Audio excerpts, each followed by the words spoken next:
ఒక American India మీద, హిందూ సాంప్రదాయాల మీద ఇంట్రెస్ట్ తో బుక్స్ అన్ని చదువుతూ మన సాంప్రదాయాలన్నీ తెలుసుకున్నాడు.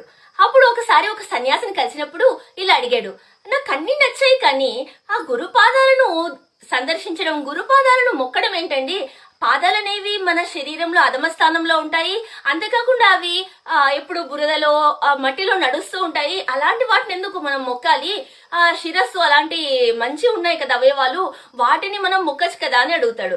అప్పుడు ఆ సన్యాసి సరే ఇలా రా అని ఒక నది ఒడ్డుకు తీసుకెళ్తాడు. తీసుకెళ్లి ఒక జాలరిని చూపిస్తాడు. ఆయన ఏం చేస్తున్నాడు అంటే దూరంగా వల విసురుతున్నాడు, చేపలు బాగా పడుతున్నాయి అన్నాడు.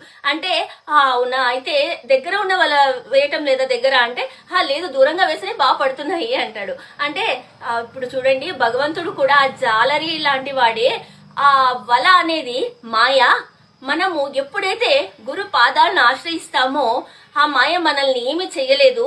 దూరంగా ఉన్న వాళ్ళకే, అంటే గురు పాదాలకు దూరంగా ఉన్న వాళ్ళలోనే ఆ మాయకు చిక్కుతారు వాళ్ళు. అందుకే మనము మాయకు చిక్కకుండా ఉండాలి అంటే గురు పాదాలను ఆశ్రయించి ఈ జనన మరణ ఈ సంఘర్షణ నుంచి మనము తప్పించుకోవచ్చు, మోక్షం పొందవచ్చు అని చెప్తారు. ఇది మన హిందూ సాంప్రదాయం. మనం ఖచ్చితంగా అందరం గౌరవిద్దాం.